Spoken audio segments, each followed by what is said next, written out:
Do Jornal Público, este é o podcast Mais Lento do que a Luz. Bem-vindos a Mais Lento do que a Luz, o podcast de David Marçal e Carlos Filhais no Público. O nosso convidado é Luís Rodrigues Costa, engenheiro químico industrial, engenheiro de minas. Iniciou a sua atividade profissional na exploração de minas de urânio, em subterrâneo e a céu aberto e no tratamento de minérios.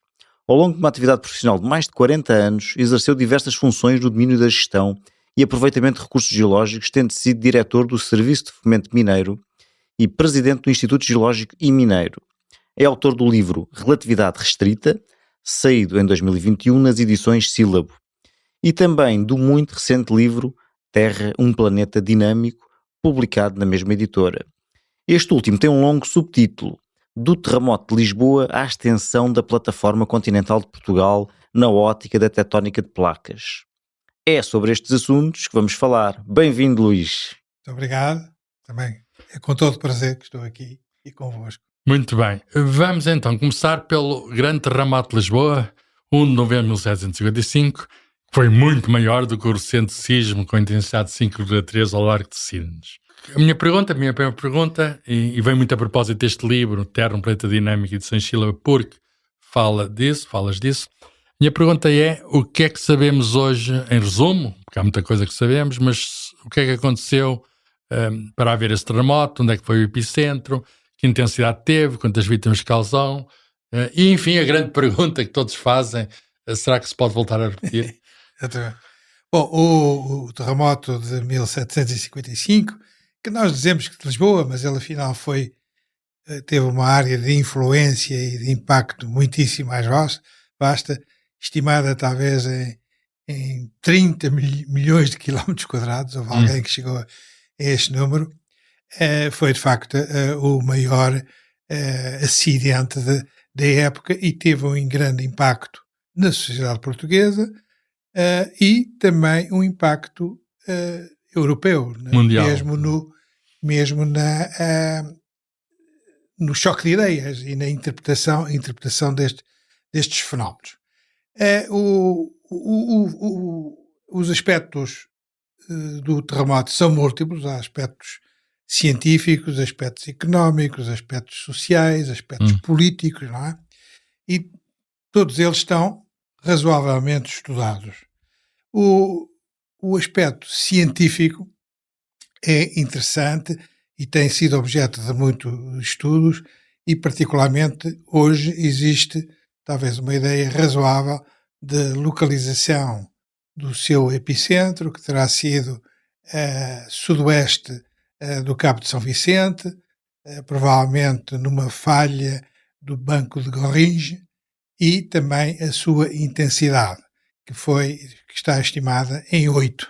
Por curiosidade, 8 corresponde a uma libertação de energia 10.000 vezes maior do que o terremoto do dia 26 de agosto. Foi 10.000 vezes mais poderoso. 10.000 vezes mais poderoso. É certo que este último esteve um pouco mais perto, não é? Quer dizer, do ponto de vista do efeito, mas é para termos um pouco a ideia, porque as escalas de Richter são um pouco ilusórias, porque sendo logarítmicas, não é? Normalmente é 10 em 10. Neste caso é mais, é 33 em 33, mas nós estamos mais treinados com o raciocínio linear do que com o raciocínio logarítmico. De maneira que essa foi, de facto, um terremoto terrível. Portanto, ele destruiu a Baixa de Lisboa e provocou também um grande tsunami, que chegou uma onda, aliás, várias ondas que chegaram à Baixa de Lisboa. A altura tinham essas ondas? Eu não sei bem a altura, mas os relatos que há é que dizem que a onda chegou até ao Rossio, penetrou pela Baixa Lisboeta e terá chegado ao Rossio. Nesse movimento terá causado um número apreciável de vítimas. Porquê? Porque muitas pessoas, pensando que podiam ser abatidas, podiam ser feridas ou mesmo mortas pelos edifícios em ruína, fugiram para o Terreiro de Paço, uma vez que ali não corriam perigo, ali não havia perigo. Julgavam. Não havia perigo. E veio o tsunami pouco depois. Veio o tsunami e levou-os. Portanto, O número estimado é muito variável, não existe nenhum valor preciso, mas provavelmente será qualquer coisa entre 10 a 20 mil, pessoas. Eu já vi números maiores. Mas... Pois, sim, também há. Eu também já vi, mas parece-me talvez estes valores os mais razoáveis. Mas, como digo, o que há são estimativas. Não e há a tal pergunta que interessa a toda a gente, pode-se repetir um evento destes? Pode-se sempre repetir, quer dizer, os terremotos são por natureza, porque as placas, e veremos um pouco talvez mais adiante como é que os origina, as placas não estão paradas, as placas estão em permanente movimento, de maneira que ele pode sempre repetir com esta intensidade, com uma intensidade maior ou com uma intensidade menor. Aqui o que é importante para nós é sabermos o seu período de retorno, isto é, qual é um valor razoável para dois terremotos, para um intervalo entre dois terremotos com esta intensidade. Não há regularidade, mas há uma estatística. Há uma estatística, portanto, esta ideia do período de retorno significa, no segundo, uma medida da probabilidade dele se repetir num determinado Estamos a falar de séculos, período. Então. Sim, talvez 2 séculos, não é? Quer dizer, 2 séculos ou eventualmente 2 mais. séculos não é um bom número. Não. Pronto, há quem interprete o terremoto de 1969 que terá sido, digamos, uma repetição desse terremoto. Repara que o terremoto de 1969 teve uma intensidade 7,9. Foi, eu senti. Portanto, foi muito sentido, teve estragos importantes, teve estragos importantes, e alguns vítimas, mortos, mortes, exatamente, mas, efetivamente, não, felizmente, portanto... Também estamos mais protegidos, aprendemos muito coisas. Mais protegidos, temos outras condições e, sobretudo, beneficiamos, digamos, da resposta apropriada que Pombal deu ao terremoto e que orientou. É que construiu uma nova uma baixa pombalina, não é? Cujas construções beneficiaram de uma técnica de construção antissísmica, que é a chamada gaiola pombalina, paredes corta-fogo, e, portanto, essas construções comportaram-se muito melhor perante um terremoto deste tipo. Então, centremos, mas tudo isso acontece por causa das placas tectónicas. Portanto, centremos então agora nas placas tectónicas. O que é que elas são? Nós estamos na placa euroasiática, mas infelizmente há outras placas de que estamos perto. Sim. Como é que é esse contacto? Qual é a relação com os sismos? E a outra pergunta de 1 milhão de vidas, se poderemos vir algum dia a prever sismos. Bom, de facto, Portugal é um país pluriplaca, porque tem uma parte, o continente está, de facto, na placa euroasiática, como disseste, mas, por exemplo, Flores e Corvo estão na placa americana. E a Madeira está na placa africana. Nós temos 3 placas aqui. De maneira que nós estamos aqui, é um país pluriplacal, podemos dizer, não é? Agora, as placas, para quem não está, para quem estará a ouvir eu vou utilizar uma imagem. Imagine que a Terra tem uma camada, e uma camada exterior, e que essa camada é feita de ladrilhos, não é? Tal como um pavimento de ladrilhos. Só que esses ladrilhos, em vez de terem contactos regulares, como qualquer pavimento, têm irregularidades, não é? E existem forças interiores do globo que movimentam esses ladrilhos. E esses ladrilhos vão ter movimentos relativos. E então, esses movimentos é que são os geradores do sismo.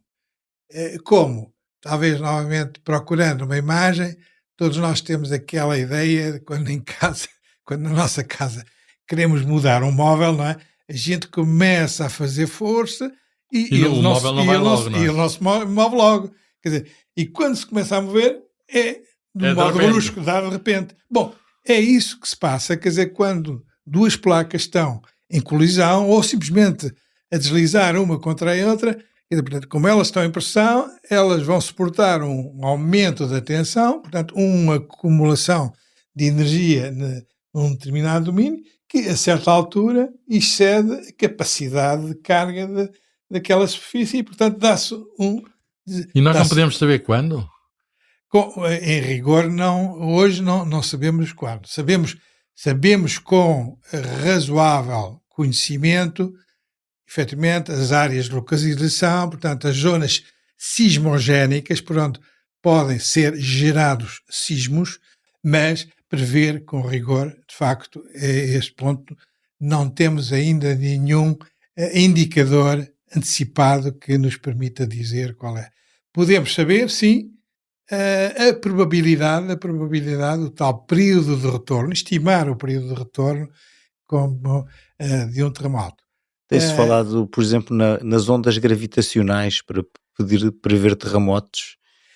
Eu não conheço, mas eu nunca ouvi falar nisso, mas mas parece-me um pouco arrojado. Quer dizer, para já, detectar ondas gravitacionais, para já é muito difícil. É muito difícil. E só no choque de estrelas de neutrões ou de buracos negros é que se consegue detectar, de maneira que não sei. Não, há de facto, digamos, ao longo da história da interpretação dos terremotos, houve explicações que avançaram, por exemplo, que seria uma consequência das condições da atmosfera, que seria uma consequência do jogo, da conjugação dos astros, não é? Quer dizer, portanto, todas essas... Mas isso são tretas, não é? São todas essas explicações... O que era a fúria de Deus, não é? O que era a fúria de Deus. O que era a fúria de Deus, exatamente. Portanto, para uns o terremoto seria, de facto, um castigo divino e para outros seria,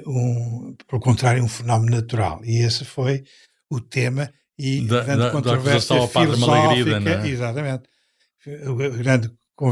A grande discussão filosófica por exemplo, com Voltaire e com Rousseau a defender uma causa natural. Por exemplo, Rousseau disse: os lisboetas devem ser mais cuidadosos no local onde põem as suas cidades. Naturalista, não é? Naturalistas, etc. Depois havia outros não, como o caso do Malagrida, portanto, particularmente e genericamente dos jesuítas, que viam nisso uma pena, uma penalização por Lisboa ser uma cidade de pecado, não é? Uma cidade... E depois havia, muito curiosamente, havia uns que estavam entre os dois, portanto, admitiam, de facto, as causas naturais, mas como causas segundas. A causa primeira, de facto, seria de origem divina, mas as causas... E o Marquês de Pombal permitiu que toda a gente pecasse de novo. Exatamente. E certamente que encontrou muita resistência, portanto, deve ter sido muito difícil. Foi um homem de força na altura. Exatamente, um homem de força. Foi um homem à altura das circunstâncias. Ora bem, o nosso próximo tema é a utilidade dos sismos para conhecer o interior da Terra. Na altura desse terremoto não havia sismógrafos, mas desde o século XIX temos sismógrafos. Hoje há uma rede mundial bem instalada de sismógrafos. E a pergunta que faço é, com esses aparelhos, o que é que nós podemos saber sobre a constituição do nosso planeta? Bom, o interior do planeta não é acessível à amostragem direta, não é? Quer dizer, repara, o ponto mais profundo da Terra foi uma sondagem feita na Península da Carélia e atingiu à volta dos 13 km. A Terra tem um diâmetro de 6.200, quer dizer, portanto, não atinge. De maneira que toda a investigação que é feita é indireta. E aí, de facto, a sismologia é fundamental. E é fundamental porquê? Porque nós conseguimos criar modelos de propagação das ondas. Portanto, sempre que há um sismo, há a geração de várias ondas e essas ondas vão se propagar através das rochas que constituem o Está explicado neste livro, esses tipos de ondas. Exatamente. Há vários tipos de ondas, não é? Quer dizer, há uma onda primária, há uma onda secundária e depois há ondas de superfície e hoje dispõe-se de modelos que permitem, digamos, definir o meio de propagação a estrutura do meio de propagação a partir dos dados sismográficos obtidos numa rede ampla de sismógrafos que cobrem a generalidade do globo. E essa cobertura e essa recolha é de tal ordem que hoje é possível fazer tomografias, por exemplo, do interior do planeta, da mesma maneira. Vemos o interior do nosso corpo com ultrassons. Da mesma maneira que a gente vai fazer uma ecografia, não é? Um laboratório clínico, um hospital, esses dados sismológicos com programas informáticos bastante complexos, com modelos bastante elaborados, permitem, por exemplo, fazer uma tomografia. E nós podemos hoje ver, digamos, em perfil, onde é que está, por exemplo, uma placa que era um oceano há 300 ou 400 Mas há uma diferença para esses casos de médicos, é que aí são emitidos ultrassons e sabem exatamente quais são os ultrassons que são emitidos e qual é a intensidade deles. Ora bem, nos sismos é imprevisível, como disseste, e bem, a questão é, será que não se podem também fazer uma espécie de provocar sismos artificiais para poder então conhecer o interior profundo da Terra? Sim. Isso já foi feito? Tem perigos? Sim, isso também. Não estou a falar das bombas nucleares, por isso agora é proibido. Aliás, as bombas nucleares, uma rede mundial de sismógrafos é exatamente que foi instalada para detectar as experiências subterrâneas. Quando se negociou e quando se acordou o Tratado de Não Proliferação, digamos, os países, todos os assinantes, particularmente os Estados Unidos e, na altura, a União Soviética, definiram uma rede de sismógrafos que seria sensível a qualquer perturbação resultante de uma explosão nuclear. Portanto, digamos, o provocar, digamos, ondas é, de facto, também um método de investigação do subsolo. Mas aí é do subsolo, não vai muito profundo. Porquê?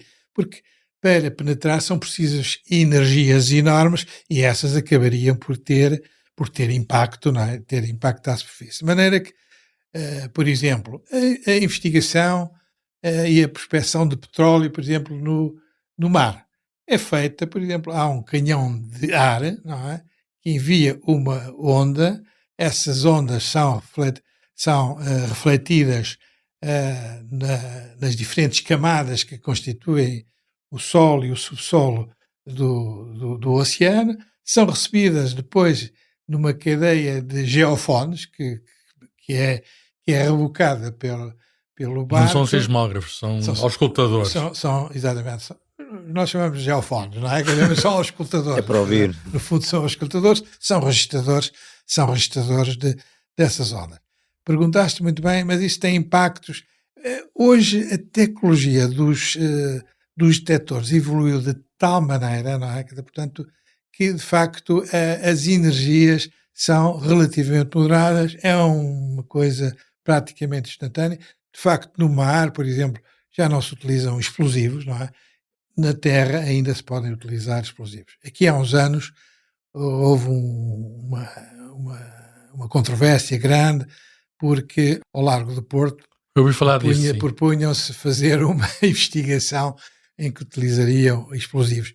Mas aí, como era uma investigação muito profunda, o que se pretendia conhecer e investigar é exatamente a estrutura profunda da crosta, ao contrário da prospecção dos minérios, em que, apesar de tudo, andamos por cima, por poucos quilómetros. Ali queria-se ir muito fundo e, portanto, a energia pôr em jogo era muito grande e, portanto, também a gente do Porto não deixou, não é? E, portanto, isso depois acabou por não vingar e digamos que vingou um princípio de precaução, não é? Que é sempre algo avisado, e de facto o projeto não foi para diante. No livro há um capítulo sobre o Geoparque Ibéria. O que é o Geoparque Ibéria? Bom, o Geoparque Ibéria é uma ideia, isso como eu digo, é um geoparque virtual, não é? Portanto, é um nome que criaste. É um nome que eu criei, portanto, e porquê? porque realmente quando, digamos, a gente vê as literaturas de divulgação, não é de literaturas científicas, quando vê as literaturas de divulgação, vemos sempre referências ao Rift da África, à Falha de Santo André, à Fossa das Marianas, etc., como exemplo da aplicação da teoria, explicação com base na teoria de placas. A mim pareceu-me importante mostrar como é que, de facto, esta grande teoria, não é? Este grande modelo conceptual da crosta, se manifesta aqui no nosso caso, no nosso território. E, portanto, de facto, se nós olharmos para a Ibéria, vamos encontrar aí uma série desses processos. Para já, uma curiosidade é que no final do Mesozoico, a princípio do Cenozoico, havia uma pequena Quando acabaram massa, os dinossauros, mais ou menos. Sim, havia uma pequena massa continental que era o quê? A microplaca ibérica. Quer dizer, a Península Ibérica teve ao longo dos tempos uma individualidade continental. Isto é muito antigo. É jangada de pedra. Continental, não é? Quer dizer, portanto, teve um continental. E isso resultou de quê? Portanto, não existiu sempre. Resultou da fragmentação de um supercontinente que existiu e que deu origem aos atuais continentes, que era a muito conhecida Pangeia, que, por sua vez, estava rodeada também por um oceano que era o Pantalassa, não é? Portanto, ao falar no Geoparque Ibéria, eu procurei identificar aqui no território, não é? E particularmente no nosso território, o que é que está. E então temos, por exemplo, os Pirineus. Os Pirineus é resultado de um choque da microplaca ibérica com a placa euroasiática. E porquê é que ele chocou?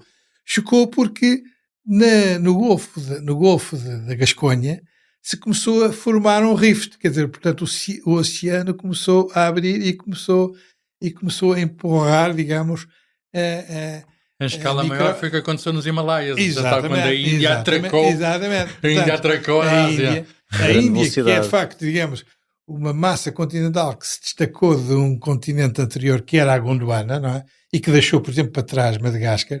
Aqui, há 300 milhões ou 250 milhões, também houve um pedaço de continente, a microplaca ibérica, que ficou isolada, mas que depois, por este jogo de abertura da placa, foi empurrar. Podemos imaginar outros exemplos, quer dizer, portanto, esta placa que ficou isolada quando a Pangeia se começou a fragmentar, fragmentou-se primeiro, digamos, numa direção e numa orientação, grosso modo, paralela aos paralelos, não é? Com a formação do mar de Tétis, não é? E depois, logo a seguir, com a abertura do Oceano Atlântico. O mar de Tétis onde é que era? O mar de Tétis é um oceano que existiu e que, entretanto, depois, como eu digo no livro, os oceanos são os inquietos, ou estão a abrir ou estão a fechar. E então, o Tétis, que abriu no processo de fragmentação da Pangeia, a certa altura começou a fechar, e hoje o que temos como resíduo, não é? Como oceano em fecho, é o Mediterrâneo. Ele está a diminuir. Está a diminuir. E o Atlântico está a aumentar aqui na nossa zona? O Atlântico estará em determinadas zonas a aumentar e noutras zonas já em zona de fecho. Por exemplo, há estudos muito recentes feitos aqui no sul de Portugal e particularmente em torno de Gibraltar, em que aí teria começado já a haver, digamos, um encurtamento, aquilo que num processo tem uma designação um bocado pomposa, que é, enfim, pomposa para o comum das pessoas, que se chama a subducção, que é quando uma placa começa por baixo da outra. Portanto, no entanto, no centro do Atlântico, ali nos Açores, ela está a abrir, não é? E nós vemos com grande regularidade as suas manifestações. De vez em quando os telejornais lá dizem, olha, na Islândia, porque a Islândia está no eixo meso-atlântico onde o oceano está a abrir. E nós vemos lá grandes libertações de magma, o magma digamos, até relativamente suave, relativamente não há nada explosivo. Porquê? Porque é exatamente essa a abertura cria as condições para a ascensão de magma em profundidade, e nós vemos lá esse magma Muito curioso. jorrar, não é? Quer dizer, portanto, o oceano aí está indubitavelmente a abrir, não é? Bem, estamos a aproximar do fim, o tempo passa depressa, não é como o tempo geológico, nunca mais passa. O último tema é a plataforma continental portuguesa. Portanto, como é que se distingue da zona económica exclusiva, que suponho que são 200 milhas desde a costa, e se já está definida essa plataforma continental, se não está, o que é preciso, se estão a ser feitos estudos. Já ouvi dizer que Portugal é 97% mar, isto é verdade ou não? Bom, Portugal, de facto, tem uma grande área de plataforma continental. E aqui há que distinguir dois conceitos. Um que é a plataforma continental geológica e a plataforma continental jurídica, não é? E então, a plataforma continental, digamos, geológica, é, de certa maneira, um pouco da massa continental que está invadida pelo mar, não é? Quer dizer, portanto, e que tem pouca profundidade, digamos que irá no máximo até aos 200 metros, não é? Portanto, e que está coberta por mar. E que, inclusive, essa cobertura não é permanente, ela está a variar, não é? Portugal já teve o mar mais longe, não é? Há 12 mil anos o mar estava mais de 100 metros abaixo do nível atual. Portanto, ia-se a pé às berlengas, não? Exatamente, eu podia ir a pé às berlengas, mas também já esteve mais alto. Houve mar, por exemplo, até Ferreira do Alentejo, não é? Quer dizer, de maneira que estas variações estão geologicamente registadas e, portanto, os geólogos até... Está a descer ou a subir agora? Neste momento há uma subida por causa do aquecimento e, curiosamente, é uma subida, uma parte, eventualmente, por degelo, não é? Por degelo da Groenlândia e da Antártica, porque, curiosamente, o degelo do Ártico não mexe. Porquê? Porque é o gelo que está a flutuar e, portanto, quando a água é a mesma, portanto... Mas a dilatação da água faz efeito. Agora, a dilatação da água, não é? Cria uma certa subida e, portanto, particularmente no Pacífico, há um arquipélago que está em sério. Falaste da plataforma jurídica, isso como é que se define? Como é que os juristas vão... Voltando à plataforma, portanto, a plataforma continental, em termos geológicos, é, portanto, a parte do continente que entra pelo mar adentro e que está coberta. A plataforma jurídica... E relativamente pequena, se até 200 metros de profundidade, não se afasta muito da costa. Não pode se afastar muito, depende. Por exemplo, do nosso lado não será muita, mas, por exemplo, se formos ver do lado, por exemplo, da América do Norte, do Canadá, são as mesmas formações geológicas que estão aqui na nossa plataforma, tanto que isso que é assim, é que nós pensamos, como lá existe petróleo, então aqui também deve ou devia existir, se não se perdeu por fraturação. Mas voltando à plataforma jurídica, a lei do mar aceita que sempre que a plataforma continental geológica vá além das 200 milhas, não é? O Estado pode estender essa plataforma, não é? Pode estender o seu domínio além da zona económica Mas eu não estou a perceber, porque 200 milhas já é muito fundo, é muito mais que 200 metros aqui de Portugal, em geral. Mas quer dizer, por exemplo, no caso das Açores é muito importante, mas aqui a questão é que, e esse é que já é um problema um bocadinho mais difícil de explicar, é o seguinte: é porque, segundo a lei do mar,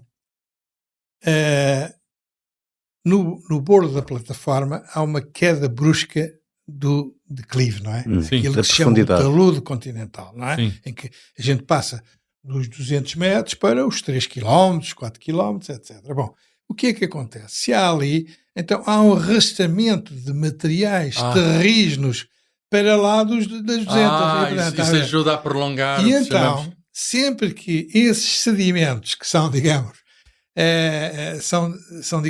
material do continente, não é? Estendem-se para mais longe. Desde que tenham uma espessura superior a 1% da distância ao pé do talude.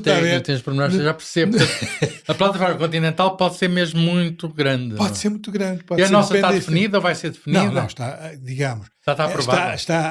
Penso que ainda está em negociação, portanto Portugal já apresentou uma proposta. Essa proposta é objeto de grande discussão, de pedido de esclarecimentos complementares, porque, digamos, a fundamentação tem que estar alicerçada em informação robusta, não é? Informação de caráter batimétrico, de caráter geológico, de caráter geoquímico. Dá trabalho aos geólogos, não é? Dá muito trabalho e é muito cara porque é feita no mar, não é? Quer dizer, portanto, é nós temos extensão. E temos estes estudos feitos no estado necessário para fazer a nossa argumentação. Pelo menos estão suficientemente feitos para sustentar uma proposta perante uma comissão ad hoc que funciona nas Nações Unidas e que vai discutir ali. Porque, de facto, a lei do mar, o mar é gerido pelas Nações Unidas. Ali nas selvagens, não é? Há um problema entre Espanha e Portugal, não é? O problema é o seguinte, é que a lei do mar faz uma distinção entre o que é uma ilha e o que é um rochedo, não é? Portanto, o que é um rochedo, por definição, é algo que não pode suportar a vida, não pode suportar a estadia. Mas ali há vida nas selvagens. E então, a tese de Portugal é que, de facto, as selvagens suportam vida. E a prova disso, para fundamentar essa tese, nós temos lá em permanência sempre 2, 3 ou 4 pessoas que estão ali a viver, não é? Que são se não forem os pássaros, há humanos, há portugueses. Que são abastecidos, enfim, inclusive para além daquelas movimentos. Portanto, aquilo deve ser português, não é? Aquilo deve ser nosso. Sim, eu penso que é sustentável. Não é como a Olivença. Exatamente, é sustentável, é perfeitamente sustentável e portanto, mas certamente que a Espanha irá também apresentar os seus Também tem geólogos e também tem... E também tem sérias discussões, por exemplo, com Marrocos, não é? Porque, repare, quando existem dois países ribeirinhos de lados opostos do mar, digamos, o princípio básico é, então vamos dividir isto também. Há um conflito sempre. É uma argumentação geológico-jurídica. Foi um caso muito interessante, porque, por exemplo, a aplicação deste critério, por exemplo, entre Timor e Austrália, penalizaria fortemente Timor, quer dizer, porque deixaria, digamos, ali é uma zona de petróleo, não é? Sim. E deixaria Timor quase sem petróleo ou com muito pouco petróleo. Mas isso foi negociado, enfim, foi objeto de uma ação. Portanto, a geologia também é temperada com a política e com a... Exatamente. Não, a questão é com a diplomacia. A questão é que, efetivamente, aqui é geopolítica. Não é? Foi um gosto. Estamos a terminar. Mais assuntos avaria, mas queremos agradecer ao Luís Rodrigues Costa e até ao próximo Mais Lento do que a Luz. Muito obrigado. Luís, foi um gosto. Obrigado. Foi também um gosto estar aqui convosco. O público fica no ouvido.